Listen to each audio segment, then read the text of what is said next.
some applause. That's always a good start, I think. How are you all doing tonight? You all right? Very good. That was actually much more energetic than I was expecting. No, yeah, cool. So we're going to be talking about the web on day 10,000. The idea is that the day 0 is December 20th, 1990. That's the day when Tim Berners-Lee, in his little basement, probably a bit like the basement here, I imagine, in this sort of dark, horrible kind of CERN laboratory, invented the web, the thing that most of us probably here tonight use to build our whole careers on. It's connected everything from, it connects everyone all over the world, and it's incredible to see that all of that can come out of such a horrible little office, which is pretty cool. At CERN in Switzerland, and he invented the web on, a very simple Next server. Next being the company which Steve Jobs founded before he rejoined Apple. And the idea that you can sort of create the whole web just from a single computer sitting behind your desk still inspires me today, because it's kind of what I feel the power of when I'm developing for the web. You can build whatever you want from nothing just with a laptop.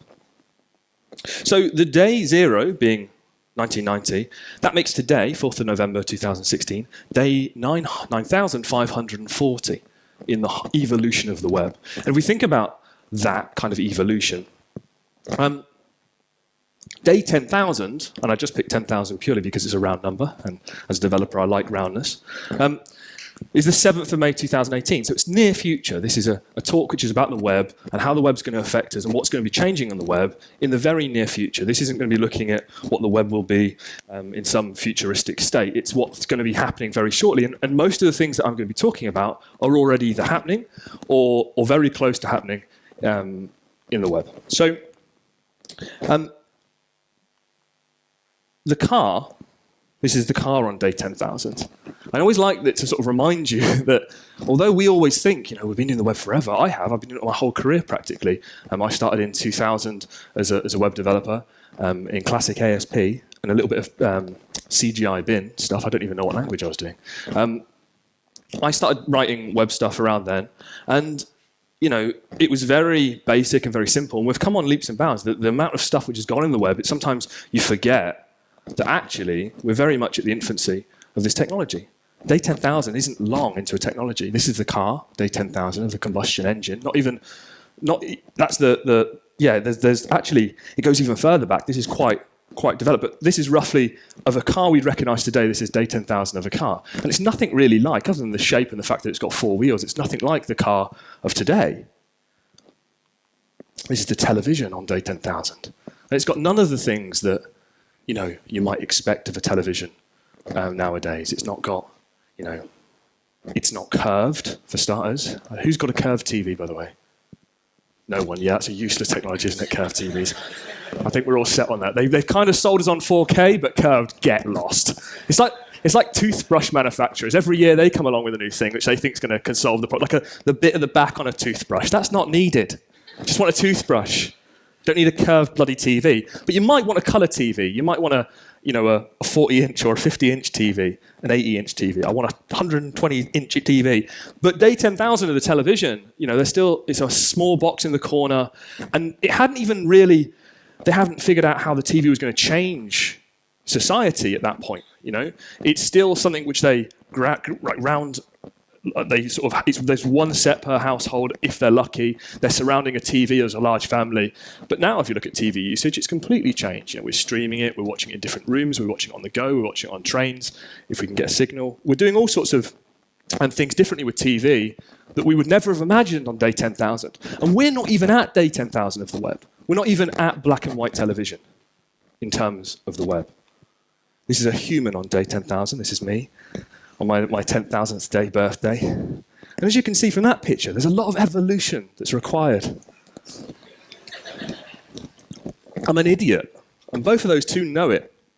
Day 10,000, 7th of May, 2018. So what I'm going to be talking about very briefly is for the first 20 minutes, I'm going to be talking about devices and browsers, and potentially get onto machine learning, depending on how fast I talk. And then the second section, I'm going to be talking about bots. And the reason I'm talking about all these things, and you might not think when you talk about web, when you talk about bots, but hopefully you'll recognize that a lot of the technology, all the things I'm talking about, is all web development. It's all user experience. It's all the way a user sort of interacts with digital information, and it's all conducted over the web, and it's all done through interfaces of some kind, be that physical interfaces that we might be used to like in browsers, but also interfaces like through speech and so forth. But all of those systems require user experience. They all require to be designed to be successful. And actually, we're at a state where some of these things like bots and speech assisted, the problem that they have is that they've not been designed for user experience. They've not been designed of how you actually interact with these things, and that's why they're terrible. So the first thing we'll be looking at is sort of the devices that we'll be having. That's the device there, that the next machine that the World Wide Web was built on. That's actually Tim Berners-Lee's Next server. It's on display at the in Milton Keynes, which is just a stone's throw away from where I come from in Northampton. I still look at that and just can't believe just quite the fact that that's where it all began. That's where, not the network part of it, but the www part of it, the thing which we think about browsers and stuff like that all started there. And now, of course, when we think about devices today, we're probably thinking about tablets, mobile phones, and desktops to some regard when we're building for the web. But I think in the near term, certainly by day 10,000, all of the things that we're currently thinking about digital interfaces, or which are in certain cars or certain devices, they will become mainstream. Cars for sure. If you buy a Tesla at the moment, it has a web browser. I recently wrote an app for the Tesla for my boss. I don't have a Tesla though. I didn't want to suggest that I owned a Tesla Model S. That's what I want to own. But my boss has a Tesla, and he wanted to create a line of business application where he could see some of the stuff from our internal systems in his car, in his front-up display. So it's a perfectly serviceable WebKit based browser, which is in the Tesla, and you can quite easily write for it. Cars are an interesting one, though, because as soon as you take out the fact that you're driving, you might be in a car for a long time, but the car might then drive itself. You're going to be in a car for a long period of time. Maybe you're going to be using the same devices that you currently use, or maybe you'll be augmented in some way by the car and interacting with the device in the car. A sort of mobile device experience, but at 60 miles per hour. So we'll have to start thinking about people's usage in cars, and maybe usage in cars whilst driving. How do they interact with the web when they're driving? Should they interact with the web whilst they're driving? They currently do. Lots of people do unsafely interact with the web. How do we solve that problem? Is it just about banning kind of interacting with the digital world, or are we going to be thinking about how we actually create experiences which can be done as multitasking? I mean, changing the radio station on your machine is interfacing with a digital device, and we do that. Maybe speaking of a Bluetooth to our partners on our telephones is something which we do in cars. Why can't we interact with the internet in the same way? And if we made it safer, then maybe people wouldn't do it in stupid ways, like everyone seems to be doing on their mobile phones in cars at the moment. And watches, there's a plethora of watches. No one seems to have got the actual complete right thing. But as batteries improve, and as we have the ability to do more on the actual device, perhaps, and maybe even untether some of that device power from the phone, which we currently have, then maybe we can start interacting with the web. And when I say interacting with the web, I don't necessarily mean browsers, although it possibly could be browsers. There's certainly watches you can buy today, some terrible watches, which have got browsers in them that you can use, which I wouldn't recommend. But you can develop for the web using browsers. A lot of the app platforms on these phones are web-based platforms. The Pebble, I believe, is a web-based platform. You can write web stuff for the Pebble device. Or at least that's what that guy told me, which was the Pebble Devil Evangelist, which told me that you could. Not actually done it though. And TVs aren't mainstream. A lot of people have got smart TVs if you upgrade in the last year. If you try the browser, they're terrible. I mean, they're rubbish, absolutely rubbish, as my experience of TV browsers or console browsers or any of those things. But it's all about the limitations of the fact, the silicon in those things isn't that great. There's kinds of all sorts of things which are holding the browser back, and we still haven't nailed the user interaction model of a large screen 10 meters away from us without some augmented device. But that's something which we're definitely going to have to start thinking about as web developers in the near future, and they will definitely become more commonplace. And then there's sort of a little bit of a longer term thing. Maybe these won't be real time, maybe these won't be actually commonplace in day 10,000, but they'll certainly be more than they are at the moment, which is in tech shows and on demos, and your mate which has really kind of advanced and stuff has got one of these things. But they'll actually become, they'll be in some households and people will have them. Things like VR headsets. At the moment, you can buy a VR headset for, you can have a rubbishy card, like kind of smartphone experience, but actual, VR headsets, they kind of currently have a little bit of a limitation. Like the HTC Vive has this kind of thing where you've got to set up the room basically before you can use it. You've got to have cameras which follow the head and stuff. And when anyone's using it, you also have someone needing to hold the cables to stop them tripping up and stuff. So it's like a two-man job to go into a virtual world. They're getting smaller. We've just announced a VR headset at Microsoft, which takes some of those external cameras and puts them in the headset. They're going to be sort of not developed by us, but developed by HP and Logitech, and they're about $400. But I think the VR headsets, they'll start becoming more commonplace, and absolutely you can develop for the web using for VR using the web. That capability is already baked into Chrome, and it's already in Edge, and I think in Firefox as well. The APIs are currently being developed, and you absolutely can build 3D experiences in VR headsets. Now, that's demoware at the moment. People will see it at conferences, people showing it off and showing how good it is. But again, we don't know how the digital experience works when you're immersed in a 3D world. We don't know how people want to interact with the web when they're immersed in a 3D world, because we're on day like 200 of those things. On day 10,000, we might know a little bit more about it, and we might have a million different libraries to help us solve those problems. But at the moment, it's a difficult problem to figure out. Virtual reality, that idea of creating virtual reality is a really difficult problem. But even more so, maybe augmented reality or mixed reality. So these are devices like the HoloLens that we sell.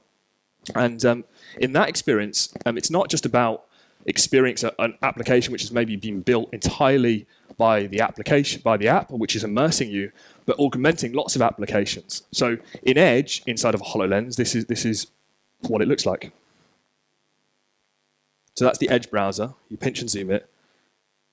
This can be any Windows 10 app, but you can have 3 different Windows 10 apps at a time on a HoloLens in experience. So even though that's the web in 2D, like it's not a 3D experience, but it's augmented through a HoloLens.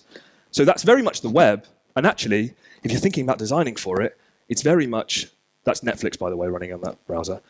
The design for that is very much like the design for smart TVs, because it's a 10-inch, it's further away from you, it's potentially bigger, it's a 10-meter experience sort of thing. But then we have the complication of the kind of the way that you interact with something like a HoloLens is you do it through gestures and you do it through speech. How we map that onto a web world is a challenge which we're going to all have to work on. But the thing you can guarantee is that we're not going to be thinking about mobiles, desktops, and tablets anymore for the web. It's going to be a huge diverse, and there's going to be a diversity and quantity that we always have to deal with in the web, but it's going to be more than just dealing with different browsers and dealing with a couple of different phone sets or a different type of Android. It's going to be dealing with lots of different types of experience. And it's interesting with the web, whether or not web interfaces or browsers are going to be the thing which solves that or not. We don't know if that's a really great experience inside of a HoloLens, actually using a browser, or maybe there's some other way you can interact with the web. I think when you start getting into that, we start looking at something like speech.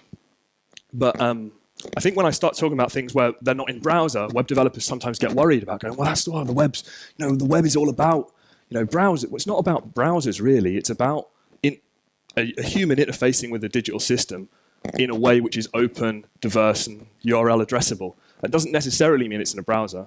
And I think as web developers, we're going to have to start thinking about the different ways that we can target some of these devices. In terms of browsers and capabilities of browsers, on day 10,000, I think there's growing features which are going to be lots of different specifications and so forth. They group into these areas. We're going to have to think much more about responsiveness because there's a diversity in devices. How do we deal with all these different devices? And does responsive design, does that scale up when you've got 20 or 30 different form factors of device? Never mind just different sizes of screen.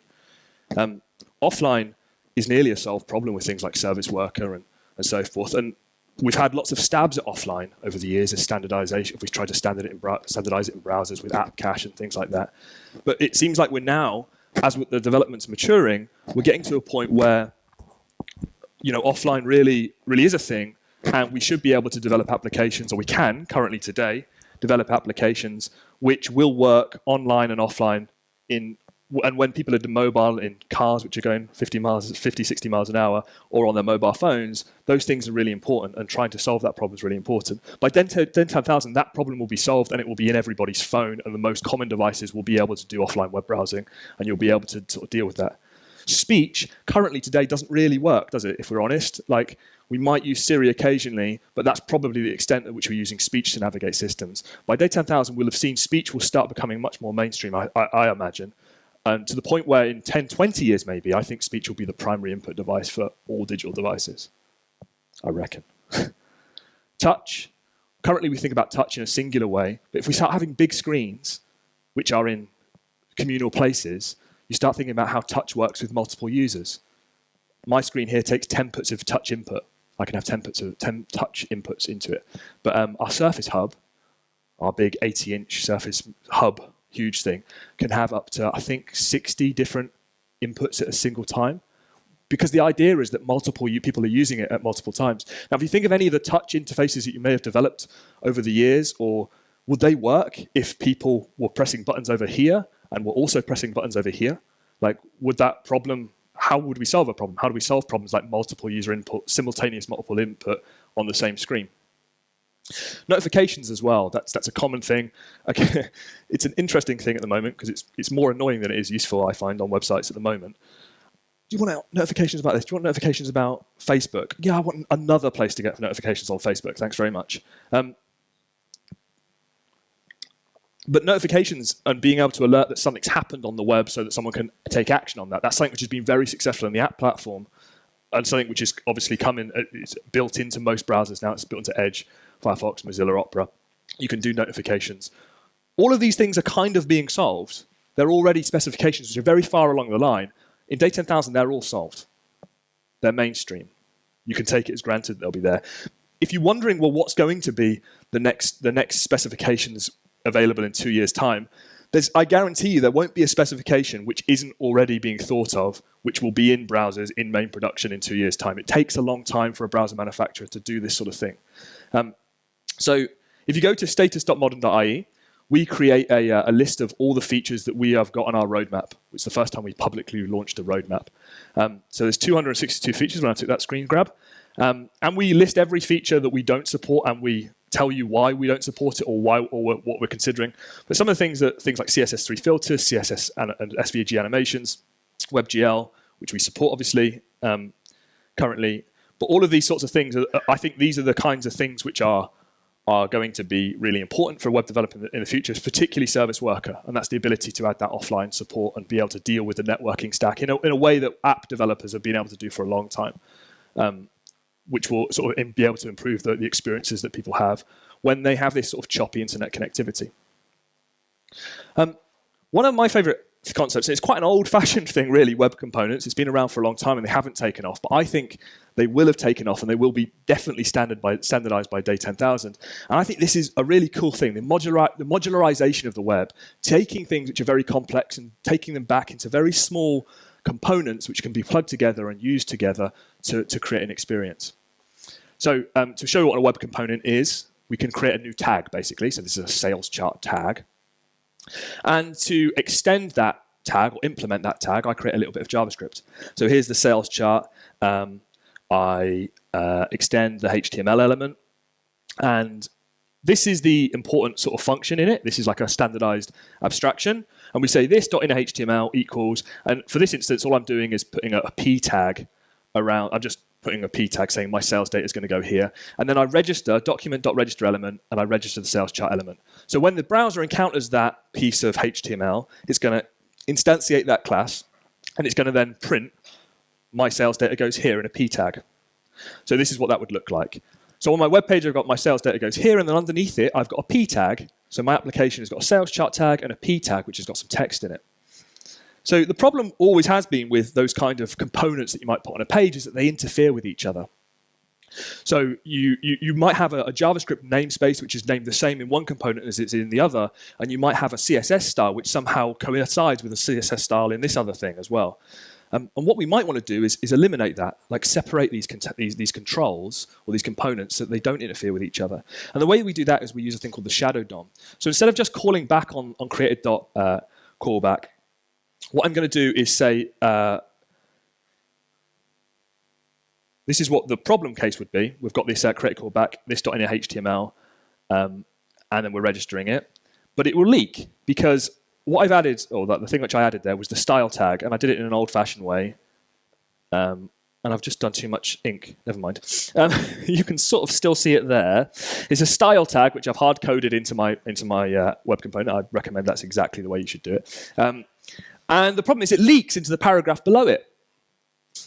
So it leaks. So both parts are red. So the way we can stop that red is using a thing called the shadow DOM. So inside that same function, we say var shadow this create shadow root, and then instead of saying this .ini.html, I say the shadow.ini.html, and that shadow is based upon that component. So only all the information I'm putting, including CSS or JavaScript or HTML, is contained inside of that component. So it doesn't leak. So then we can see it here. My component doesn't leak. My CSS rules and stuff don't leak out to the other things. So it's componentizing, it's modularizing web development. So if you take up really complicated ideas and we want to do some more complicated things, like this is building 3 in our office. It's Minecraft styled. So you've got these Minecraft teas where we have drinks and things. And the thing is, this is the future of business, if you like it or not. If you don't know, by the way, everyone which is under 15 years old plays Minecraft. Everyone. 100% of people under 15 play Minecraft. You're laughing now, but what I'm about to tell you is going to scare you. When they start in the workplace and inevitably become our bosses, they are going to want all sales information and information reporting done in Minecraft. That's how they're going to want it. That's how they experience the world. So you're going to be sitting at your desk and they're going to say, we want that report, we want it tomorrow, and we want it in Minecraft. But don't worry, because I'm about to show you a thing.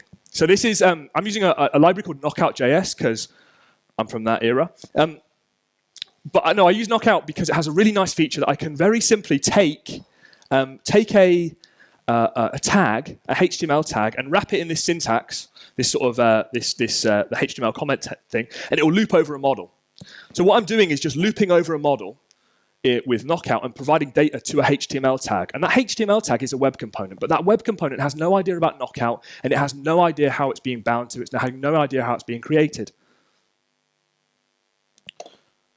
So if I go over here and into Chrome,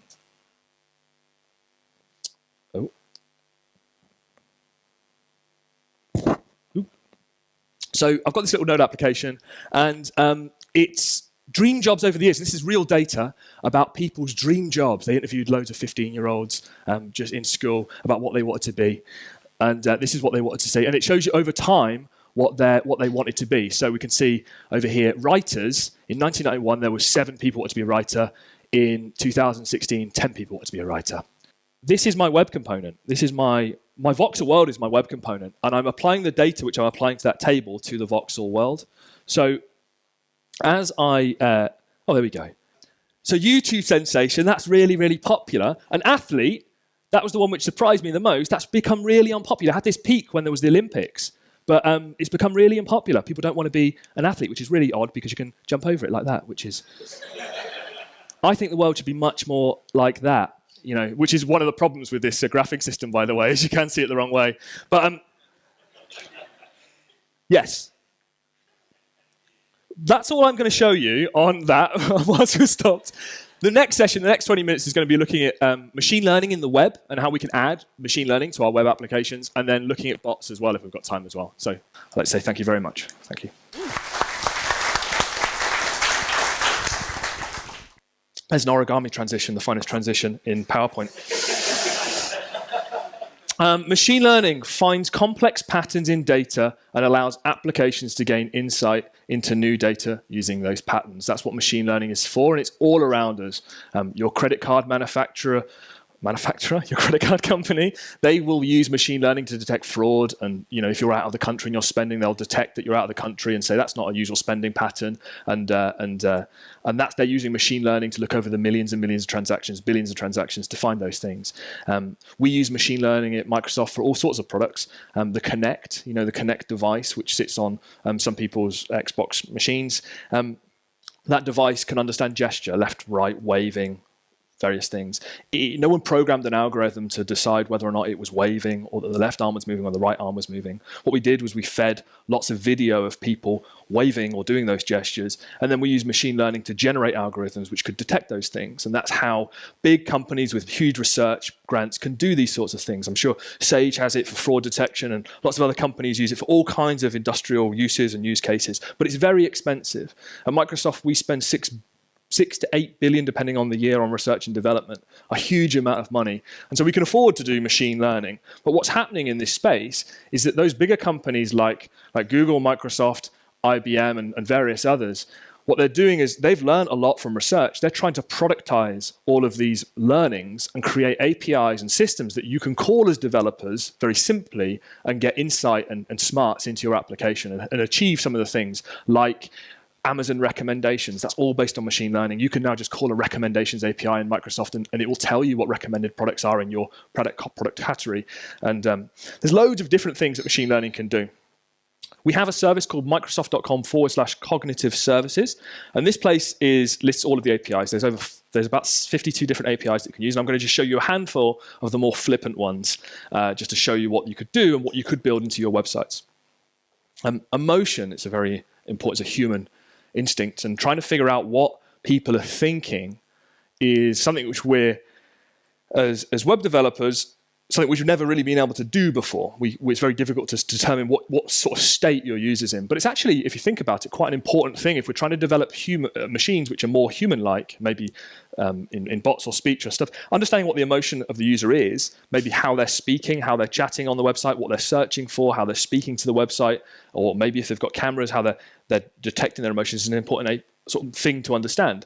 And we've developed machine learning models which can determine human emotion in videos and images. So this is a picture I took earlier today of our lovely organizers here. And I throw this into our machine learning API. And all you do is you upload the picture and it gives you a response. And the other two, happy. But this shows you he's a certain level of contempt, probably because I just randomly took a picture of him. He's only half happy about it. And he's a little bit neutral about the whole subject, so he's probably not going to punch me. But if he was less neutral, more contemptuous, maybe even a bit angry, perhaps that would have been a punch in the face. But you can see you upload the image and you get a JSON response. A JSON response of where the face is, the face rectangle. And if you want information about the landmarks on the face, like the eyebrows, the nose, and so forth, you can get that information from this JSON, this same API. But it'll also tell you, anger, contempt for each person in there. And you can start building emotion-based systems on video streams perhaps, or individual images that your website uploads. And all you need to do is to develop these things. You don't really need very much skill in terms of in writing one of these things, because all it will be is calling an API. You don't need to know anything about data science or machine learning. It will just do that for you. It's a provisioned API which you just call into, making a cause request, and that's simple as that. We have other APIs. This is a computer vision API. This is a picture of a cup from my hotel room, and it says a blender sitting next to a cup of coffee. It's not a blender, it's an ice bucket, but it's close, right? And it tells you the level of confidence it is. It's got confidence. All machine learning algorithms are based on confidence. So it'll say, a blender sitting next to a cup of coffee, confidence 60%. It's a cup. It says there's a cup. It's indoor, coffee, and kitchen appliance. And it tells you the different confidence. It's actually, of kitchen appliance, the blender portion of that image is actually saying it's a 0.1% confidence level. So it's actually not sure if that's a blender. And it's right to not think it's a blender because it's an ice bucket. But that's what computer vision is. And again, Google, IBM all have services like this, which they're making available to web developers very simply. All you need to be able to do is make a call to a HTTP request and post the image, and you can get this JSON response back. So we built in our team using that same API, we built a website called CaptionBot. This is an example of it. And you can upload a picture. So I took this picture earlier from someone which wasn't sure. A little bit of a, yeah. And you can see there's a picture. It's a fireplace, two pictures, and there's two people on the left-hand side. It says, I think it's a group of people standing in front of a fireplace, and he seems neutral. He's got an emoji for, instead of happy, it's given an emoji. But it's quite cool that, it's being able to get information from images. And if you think about this as a web developer, you could start building this potentially into applications. If you start using some of the newer web APIs, perhaps streaming from the camera on the device, that's capable now in a web application in a browser. You can stream that information, and every 10 seconds, perhaps you could take an image shot and find out what's going on in the world around you with this sort of stuff. All possible, and certainly possible by DEN 10,000. Web developers which aren't using machine learning to understand not just the inputs that people are giving them, they will be falling behind in terms of the accuracy of the results that they're able to present their users. Things like a standard search box on a website won't be good enough just finding basic keyword searching anymore. You're going to have much more natural language input to websites and think about how we write those sorts of interfaces as well. This is another system using the Face API again. But if you feed enough images of one person, you can take all the landmarks and you can start saying, is that person the same as the other person? So this is me, and it says I'm 68% similar to Freddie Mercury with a mustache. We use this on websites for verification. We use it in Windows for verification, actually. Windows Hello, if you log into my machine, if I just stand in front of my machine and look in the camera, it does a 3D, actually uses 3D, not just a 2D spectrum, and it will log me into my machine using a thing called Windows Hello. Uber use this system to verify their drivers. So the driver has to, in the US version of Uber at the moment, the driver has to look into the phone when they start their shift, and it verifies if it's the same driver as previously. And that's a problem that Uber have that they've solved with machine learning. But just calling these cognitive APIs, they're using these cognitive APIs. But this is an example for a colleague of mine about how he's used these APIs to help him in his life. And he's a developer at Microsoft in the UK.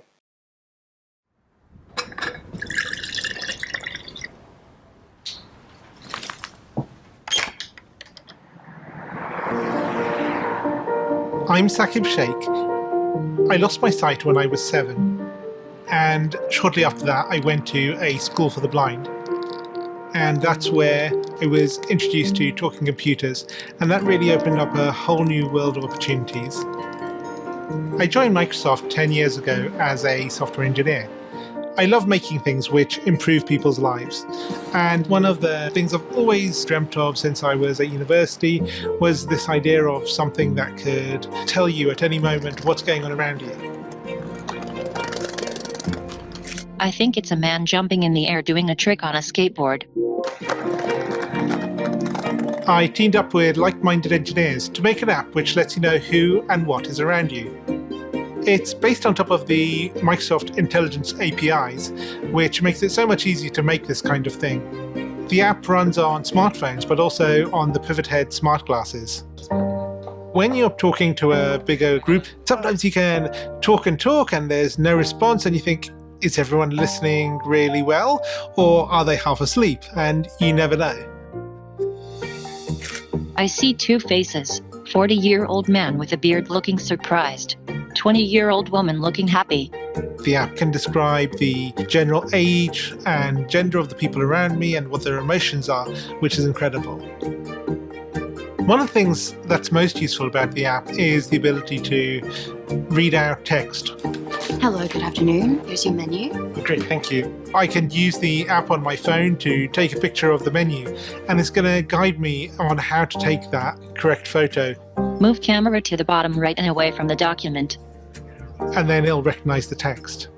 Read me the headings. I see appetizers, salads, paninis, pizzas, pastas. Hi. Years ago, this was science fiction. I never thought it would be something that you could actually do. But artificial intelligence is improving at an ever faster rate. And I'm really excited to see where we can take this. As engineers, we're always standing on the shoulders of giants, building on top of what went before. And in this case, we've taken years of research from Microsoft Research to pull this off. I think it's a young girl throwing an orange frisbee in the park. For me, it's about taking that far-off dream and building it one step at a time. I think this is just the beginning. What's cool about that is that he's taken kind of those very simple APIs, he's applied something Internet of Things with it, the smartphone, his glasses, using computer vision and emotion to create an experience which is something which was previously a research project in a university, but he did it as a developer in our team just, in the evening. It's quite a cool thing that I think that this democratization of machine learning and artificial intelligence is happening right now. And it's really important in all aspects of computing. And you might be thinking, well, I kind of do front end stuff. So what does this mean? But we really need the front end of this system to work well. The research about machine learning and how it works is done. The APIs have been created for these experiences. What we haven't solved and what people haven't solved is the experience of the user speaking to the device and solving that issue. And that's why people which have got user experience stuff or engineering front ends, the interface between the human and the computer, that's where these things will come to life and need to be developed further. Can I just quickly take a picture of, I'm going to take a picture of this road because my camera doesn't go thing. Just look at the camera and I want you to show me your happiest face. Okay, cool. Not going to use that just yet.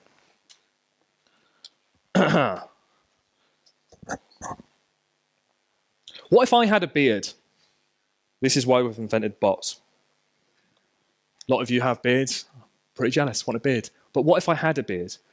Well, the first problem my team solved when we had this issue of when I came to the meeting and said, what if I had a beard?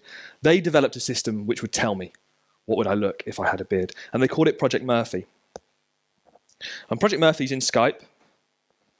It's on Messenger. It's a bot. So the bot framework at the moment, or the bots generally, Slack and Skype and Facebook have bot systems. We have a bot platform called the bot platform, and we can ask it questions, and it will imagine them. So if I had a beard, this is what I'd look like. That's a good beard. It's a bit of a rubbish one. It actually subsequently gave me much better ones. What if Martin Beebe was Jon Snow newsreader? I love this one because I kept on asking it, what if I was Jon Snow, and it kept saying I was Jon Snow from the North. And I was like, no, not that Jon Snow. So I was like, I want to be the newsreader Jon Snow. So I asked it explicitly, what if I was Martin Beebe, Jon Snow newsreader? And then it come totally like, ha. Done this to me. You can all use this. It's fully available if you so wish. What if Hillary Clinton was Donald Trump? I'm going to leave that with you. That's scary as hell. Bots. This idea of chat communication is really cool, I think, ish. But it's a bit of a gimmick at the moment, right? The only bot that we've really built or we've worked with, partnered with, which I think is any good actually in real world, is the one with Skyscanner. And here we can start saying stuff like, can you tell me your destination, Amsterdam? You're going to Amsterdam, Netherlands. You can change the destination. It's got inputs and stuff which are specified in there. Where will you fly from, Luton? You're flying from London, Luton, United Kingdom. When do you want to fly from? Next Sunday. You're returning on Sunday, 24th. This obviously took this screenshots a while ago. And then it gives me the details of Skyscanner's API inside of my chat experience. Now, this is cool. You can do this on Messenger and stuff, but we definitely envisioned at Microsoft, and I'm sure that Apple envisioned this as well, that when you speak to Siri or Cortana, you'll be able to ask the question, hey, Cortana, or all the other ones, Alexa. And actually, I was doing this talk a few weeks ago, and I said, or Alexa, and Alexa said, hello, in the corner of the room. Freaked me out. But she's always listening. But all of these assistants, you'll be able to say, Alexa, book me a flight to Dublin next weekend. And Alexa knows enough about your information. She knows about your credit card details. She knows how to contact Skyscanner's bot to then fulfill that request. And the interface, if you tried Alexa at the moment, she's the best example of it at the moment. She's good if you know the questions you want to ask her, but she's not great if you've got a question which is a bit more obscure. And that's the thing that needs the design. That's the thing which needs new interfaces and new experiences developed around it. Okay, so that's the same slides. So we have a thing called dev.bot framework. You can build bots like these and then deploy it to all of the different frameworks and just build one bot, basically. What I really think is quite interesting, though, is this idea of language understanding. And we have a thing called Lewis, which allows you to and we've implemented it into Skyscanner bot, which starts thinking about natural user language or natural user input. So it says, I'd like to book a flight from London next weekend going from Glasgow. And then it figures out all that from that stuff, what I've just said, and calls the API. And the way it does that is it looks at my language. It said, I could ask that question like this. I'd like to book a flight to London for next weekend going from Glasgow. I could ask it like that. And my intent there is book a flight. Or I could ask the question, the following weekend, I'd like to travel to London from Glasgow. And it's got the intent there to travel. It's figuring out that's the intent. In that sentence, that's what the intent is. Or I could speak to a computer the way my dad does. This is how he speaks to a computer. London, Glasgow, fly, weekend, thank you. Because my dad is nothing if he's not polite. We find that all the time. Actually, when you develop bots, this is the first thing you learn, is that people are extremely polite to computers in the way that they're not polite to Google. Or maybe they are. Maybe my dad does say, Hotmail, because you'll never type the URL in. Hotmail, thank you. London, Glasgow, fly weekend, thank you. My dad isn't even Scottish, but no. The entities in that natural language are these. Look, to London, that's the destination. Next weekend from Glasgow. Difficult to figure out how to do that, how to get that intent out of it. But what we have is a product called Lewis, lewis.ai. It's the website. And you can go there and feed utterances, we call them utterances, which is natural language searches, to our API, and then train it as what their intent was and what the variables or what the entities were in those conversations. And with about 30 different pieces of input, you can start getting it to understand your intent. So let's see if I can demo this. I built this thing called I didn't actually. Martin Kern built this thing. I helped him a little. What it should do, the lighting's not great on that. It's not found many faces, sadly. So it should be able to, it can find, with perfect lighting conditions, it'll find 65 faces in an image, this particular website. But it have found a few, and the happiest person in this room is you, sir. Well done. You win a prize for that. Congratulations. You win a little charger. Oh, well, give you a charger and a notebook so you can write all your happy thoughts and show us how you make yourself so happy. Yeah, exactly. I don't know quite why Chrome is so small. Can you read that? Who is the third saddest person? Ooh.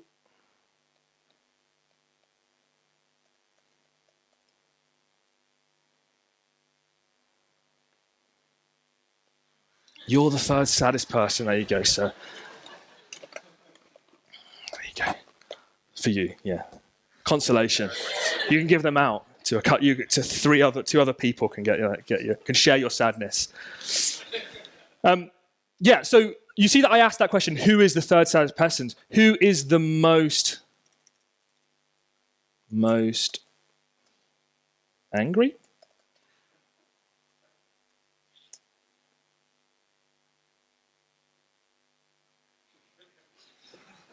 You're the angriest person. Oh, it's not many people. Did you already get one?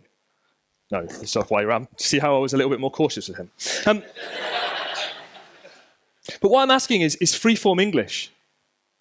I can ask it any way, and I can ask it in any style. I could spell it. I did change the spelling because I wasn't sure if it definitely would work in my demo. And given my demo experience today, I didn't want to risk it. But if I spelt sad wrong, or I haven't told it to look for sadness in a different way, I haven't told it that I might put that order of the words in a certain way. It just knows because I've taught it using the power of machine learning. It scarily knows. And this is the Lewis API. Now you can see how you could integrate this into experiences. Yes, you could do it with text. You could also do it with voice as well. So we have, who is the second speaker? Oh, I've got the bloody wrong slides in here. That's annoying. I deleted them, the wrong ones. This is a different application I built earlier. But it shows the same idea. Oh, God. You put the utterances in, and then in my application, I'll say there are a certain number of intents in my application. So in this particular, it's when is, who is, what is. And those are functions in my application. And then there's some entities. This application was finding out where the speaker was for a theatre and a conference. And the entities are theatre, like the dome is a theatre at Reasons to be Creative, and the name of the person potentially, which is speaking. So you could also ask it when it might be speaking at the dome theatre, for example.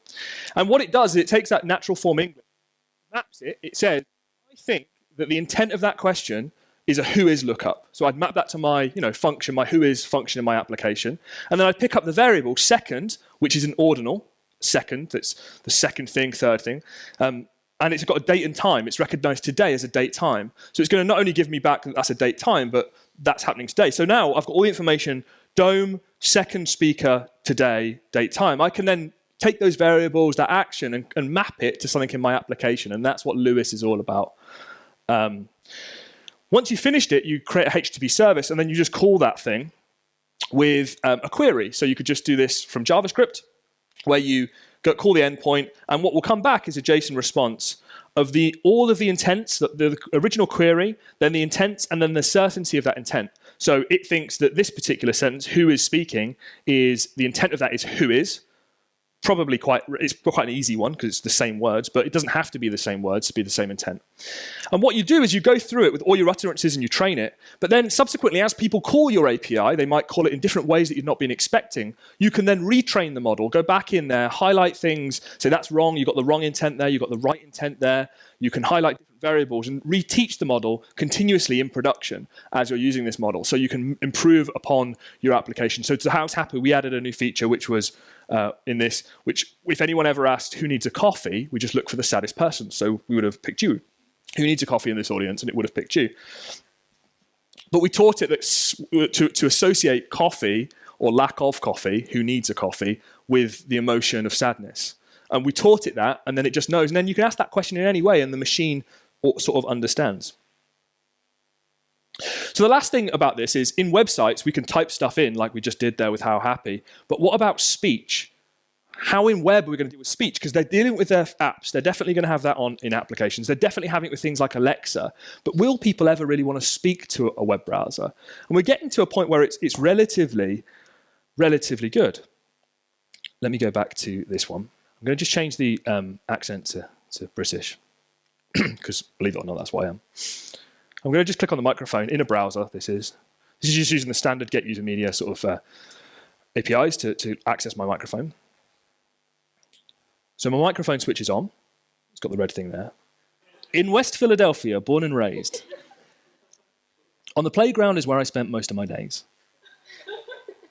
Chilling out, maxing, relaxing or cooling or shooting some b-ball outside of the school when a couple of guys, they were up to no good, started making trouble in my neighborhood. I got in one little fight and my mum got scared and said, "You're moving with your auntie and uncle in Bel Air." In general, the speech API is pretty good. Seriously.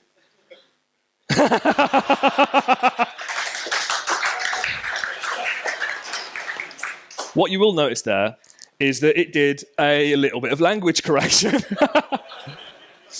When we do the speech recognition, what we do is we give a brief recognition API where we'll take the sort of language which you're using and we'll give you the first impression of it. And then we do a second one. So when we did Siri there, that was the first bit that you got, which I kind of knew, which you only say Siri seriously in a certain context, it will say. And then Siri, what it will go is go back and say, actually, we reprocessed it with slightly more, with more computation power. And we've come back with the word seriously, so we've auto-corrected it, or we've corrected it for the language. So as you speak to it, in this free-form way, it's okay, it's inaccurate. When we play it against a known set of information or a specific area, so if you're a clothes retailer, for example, you know roughly what people are going to be asking clothes-wise and so forth. You can send that information about what they might be speaking to sort of square down the language sort of space. And then it will be more accurate based upon what someone is likely to ask your system as well. Add this up with Lewis, and then you're able to start speaking to web browsers, have web browsers to understand your human intent, and then service them in your website in a more natural way.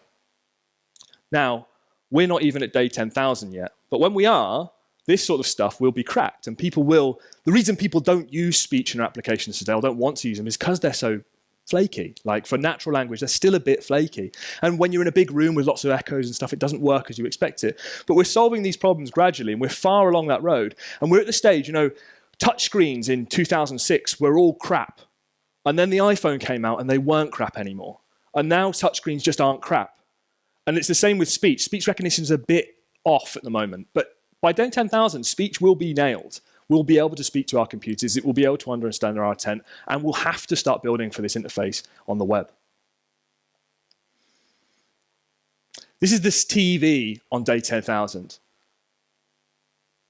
This is the experience of kind of web developers today. We all think it's so advanced and we're doing so many clever things, but honestly, the kinds of ways that people will be interacting with the web on day 10,000 and maybe day 20,000 will be just completely different to the way that we maybe even expect them to and the things that we expect. But I'm pretty confident that things like machine learning, using computers for good, that's the thing which is going to change and help us build better websites and better web products for tomorrow. And with that, I'd like to say thank you very much. Thank you.